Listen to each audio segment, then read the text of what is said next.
शुभ सकाळ सर्वांना. तुम्हाला सकाळ सकाळची एक गंमत दाखवते काय. आमचा मन्या आहे ना, मन्याने बघा पाठीवर गोंजरताना कसा करतोय मन्या.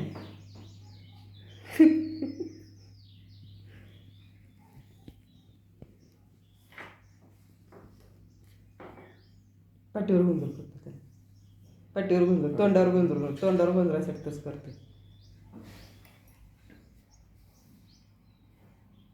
नाही आता गप बसलाय, तोंडावर गोंजरतो म्हणून तसं बसलाय हे मन्या. हे मन्या तर चला चहा प्यायला या, चहा करूया. आज लई वेळ झालंय, उठायला उठलो नाही कारण त्याने जाणार नाही तर कामाला, आणि इकडं चालू आहे देवपूजा, आणि त्याने जाणार आहे कामाला, जाणार आहे. अहो दही लागलं नाही की लावलं होतं, दही लावलं होतं, दही लागलं नाही. हा म्हैस एक टायमावर घातली बरं का आमची, धार दिली नाही. काल पण सकाळी धार दिली नाही, आज पण सकाळी धार दिली नाही. हो का मोकळी किटली, आणि गाईनं तेवढं दिलंय. गाई पण आता थोडं थोडंसं दूध द्यायला लागल्या. काय काय पाहिजे, काय सांगा पलीकडे, सांगा उचलून उलट बसला तिथं कामाचा. त्याला पाहिजे झाले दूध. काय झालं माहिती आहे का, रात्री थोडी चपाती घातली होती आणि त्यामुळं त्याला लागली आहे भूक, म्हणून तो तसं करायला लागलाय, आहे की नाही. तर या मस्त चहा प्यायला, चहा पातेली पातेली चल पातेली गेलो पटलं. हा लहान मुलांनी चहा प्यायचंच नसते, चहा प्यायचं नसते. है ना भाऊ, उन्हाळ्यात चहा प्यायचं नसतं. बिस्किटच आणून चूक होत्या घरात आमच्यात.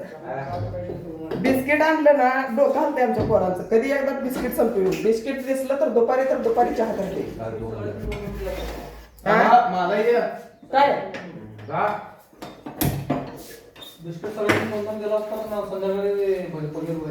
पनीर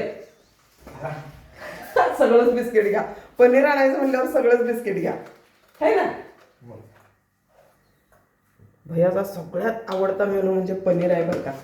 लय आवडतं पनीर त्याला. आधी चिकन आवडत होतं, आता पनीर आवडते. आमच्याकडे चिकन पूर्णपणे बंद आहे बरं का. आता नाही कुणाला आठवण येत. आज भैयानं लई दिवसात चिकनची आठवण काढली. भैया चिकन खायचं आहे वय, हा मग आठवण काढलंस. आधी चिकन आधी आवडत होतं म्हणून सांगितलं.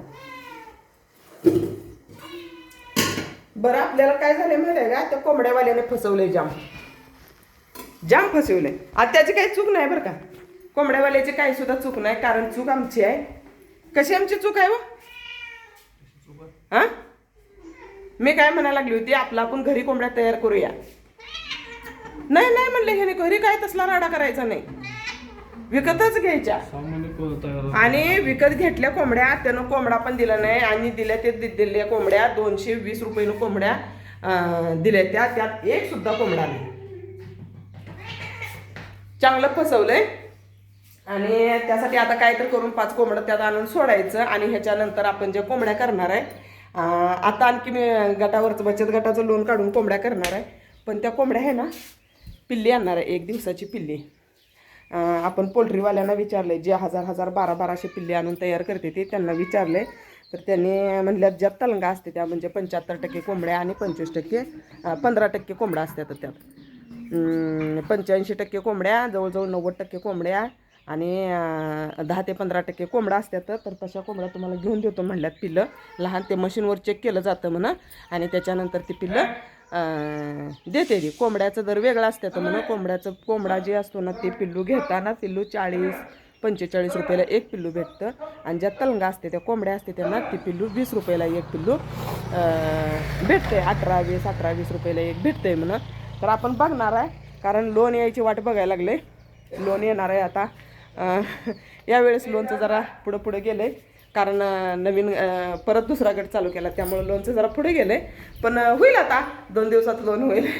लोन झाल्यावर आणखी घ्यायचं आहे. काय आमच्यात यांची इच्छा बिलकुल नाही बरं का ती की लहान पिल्लं घ्यावी तयार करावं आहे का नाही. हां पण महिनाभर असू दे घ्यावं सगळंच आहे ते मिळून म्हटलं तर कुठलं मिळावं जाऊ दे खाद्य. आता त्यांना ते पोल्ट्रीवाले आहे बिना खाद्य बिना घालता आपल्याला एवढ्या कोंबड्या देतील. हां कशाही सोय असते लशीच सोय काय डोळ्यात सोडायचं आणि लशीच काही टेन्शन आहे. हां ह्याच्या अगोदर मी 300 पिल्ली तयार केली पण आमच्या ध्यानला आहे ना टेन्शन नसतं. कुठलं पण काम असलं ना नुसतं आपण म्हणजे त्रास काय घ्यायला नको आई तर सगळं व्हायला पाहिजे. एकदा 200 आणली होती एकदा 100 आणली होती. बघूया यावेळेस तुम्ही काय करू नका माझं मी त्याचं टेन्शन घेते. हां त्यामुळं ह्यांच्या विश्वासावर नाही माझं मी आणणार आहे कारण आमच्या ह्यांना आहे ना म्हणजे रिस्क काय नको असते. आणि काय आहे काय म्हटलं काय अंतरपट्ट्यात आले काय आले घेणार आहे कोंबड्या 200 पिल्ली घेणार आहे बघा. असू त्यांनी काय आमच्यात त्यांनी असंच असते ते म्हणजे कोंबड्या घेतल्यात कोंबड्या पण लागले त्या पण महाग आणि महाग असू दे 2 पैसे काय इकडे तिकडे बघायला करायला काहीतरी होते.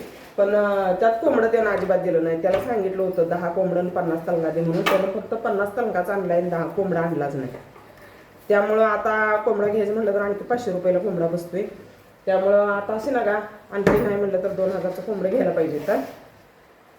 तर बघूया कोंबडं तर घ्यायला पाहिजेतच.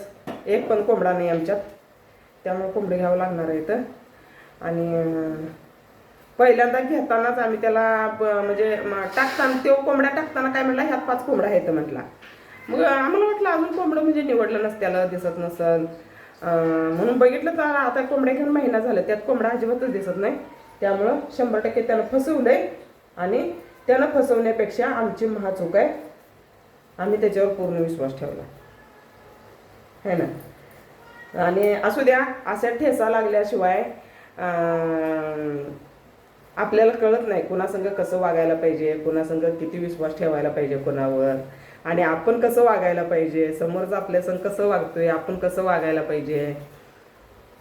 त्यामुळं अशा ठेसा लागणं पण महत्त्वाचं आहे. ह्या ठेसा लागल्यावरच माणूस त्यातनं सुधारतोय त्याशिवाय सुधरत नाही. ठेसा लागल्याशिवाय माणूस बघा खाली बघून चालत नाही. थोबडं वर करून ती पळतच असतं. ज्यावेळी खाली ठेस लागते बघा पायाला तेव्हा माणूस खाली बघून चालायला चालू करतं. त्यामुळं असू ते ठेसा लागल्याला चांगलंच आहे. जरा खर्च येईल पण घरचं दूध असलं ना असं वाटायला येतं पका पका पका पका. विकतचं दूध वाटायला येत नाही. पैसे दिलेला असतंय माणूस लय विचार करतो विकतच्या दुधाचा. त्यामुळं शुभ सकाळ सर्वांना. सगळ्यांनी चहा प्यायला या.